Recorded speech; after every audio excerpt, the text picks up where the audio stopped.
बिहार के बक्सर में 5 दिनों से पावर प्लांट का रास्ता जाम कर बैठे किसानों को एसडीएम ने जगह खाली करने के लिए 24 घंटों का अल्टीमेटम दिया। एसडीएम धीरेन्द्र मिश्रा ने कहा कि किसानों ने 5 दिन से पावर प्लांट का रास्ता बंद किया हुआ है, इससे काम पूरी तरह बाधित है। इसको लेकर हाईकोर्ट का आदेश है कि प्लांट का काम बाधित नहीं हो, इसीलिए प्लांट के अंदर जाने वाले रास्तों पर धारा 144 लागू किया गया है। अगर सभी किसान 24 घंटे के अंदर नहीं हटते तो उन पर कानूनी कार्रवाई की जाएगी। उन लोगों की जो भी मांगे हैं उसको कंपनी के नए सीईओ जैसे ही आएंगे उस पर विचार करके उचित मांगों को पूरा किया जाएगा। बता दें कि ये जानकारी एसडीएम और डीएसपी ने प्रेस वार्ता करके दिया। बता दें कि प्रभावित किसान खेतीहर मोर्चा द्वारा 5 दिनों से 1320 मेगावाट थर्मल पावर का कार्य बाधित किया गया।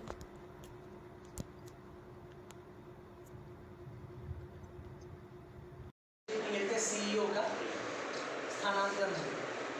अभी नए सीईओ आए हैं, उन्होंने आज ही पदभार ग्रहण किया है।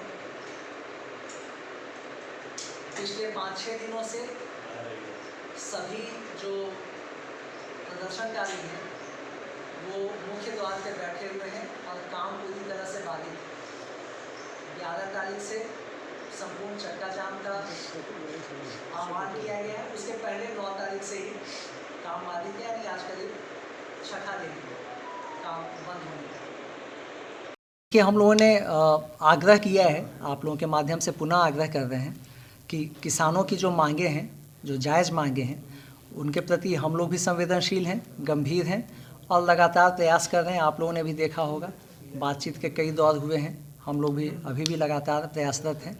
लेकिन माननीय उच्च न्यायालय का जो आदेश है उसकी अवमानना की अनुमति किसी को नहीं दी जा सकती।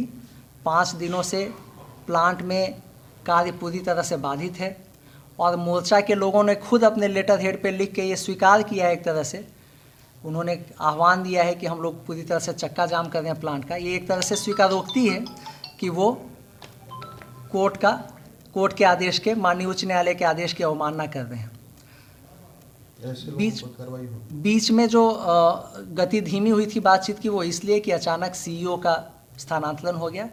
नए सीईओ के आने और उनके मामले के समझ होने तक भी हम लोगों ने फिर से आग्रह किया था सभी किसान प्रतिनिधियों से कि इतने समय तक उनको थोड़ा समय दिया जाए ताकि वो आके बातों को समझ सकें और उस दरमियान कम से कम कार्य में किसी तरह की बाधा उत्पन्न नहीं की जाए। लेकिन दुर्भाग्य से वो नहीं माने और लगातार वो लोग काम को बाधित रखे हुए हैं, जो माननीय उच्च न्यायालय के आदेश की स्पष्ट अवमानना है। हम लोग उन सभी से आग्रह करते हैं कि अगले 24 घंटे का, अभी से लेकर अगले 24 घंटे तक का समय उनके पास है। उस पूरी पट्टी को मुख्य द्वार से लेकर बक्सर चौसा मार्ग को जोड़ने वाली सड़क तक जाने वाली जो पट्टी है, जो प्लांट के मुख्य द्वार तक जाती है, उसको खाली कर दें। उस पर धारा 144 लगाई जा रही है। उस पर किसी भी तरह के धरना, प्रदर्शन, आंदोलन की अनुमति नहीं दी जाएगी। और अगर 24 घंटे तक वो उसको खाली नहीं करते हैं, वो अपने मूल स्थान पे जाएं, लोकतांत्रिक तरीक़ों से अपने मांगों के लिए आंदोलन करें। हमें कोई समस्या नहीं है, लेकिन उस पट्टी को खाली करें, अन्यथा फिर उनके विरुद्ध कार्रवाई की जाएगी। सर, कोर्ट के आदेश के बाद भी गेट जाम है, क्या कार्रवाई की जाए? जैसा कि अभी अनुमंडल पदाधिकारी महोदय ने बताया, हम लोगों ने धरना स्थल पर जाके भी आग्रह किया है, निवेदन किया है। ऑनरेबल हाई कोर्ट का जो आदेश है उसके बारे में भी वहाँ पे जो धरना और प्रदर्शनकारियों के जो नेतृत्व कर रहे हैं उनको भी बताया है और अन्य लोगों को भी बता दिया गया है। वहाँ पे मैं स्वयं और अनुमंडल पुलिस पदाधिकारी स्वयं गए थे, कैमरा के सामने उन लोगों को बताया गया है। फिर आज आप लोगों के माध्यम से पुनः बताया जा रहा है कि जो भी उनकी मांगे हैं उस पर प्रशासन और कंपनी गंभीर है। थोड़ा सा समय लग रहा है, सीईओ जो है उनका ट्रांसफ़र हो गया है, परंतु हमारी व्यवस्था में इस चीज़ की अनुमति कदापि किसी को भी नहीं है कि माननीय उच्च न्यायालय के आदेश की खुलेआम अवहेलना कोई करे और धरना प्रदर्शन के से कंपनी का काम बाधित करके और हॉस्टेज एक तरह से बना के और अपनी मांगों को ज़बरदस्ती मंगवाने का प्रयास करे। उसके लिए मांगो जो भी उनके मांग है उस पर समन्वय समिति बना है, समय समय पर मीटिंग भी हुआ है, कुछ प्रोग्रेस हुआ है। उनका कंप्लेन है कि प्रोग्रेस स्लो है।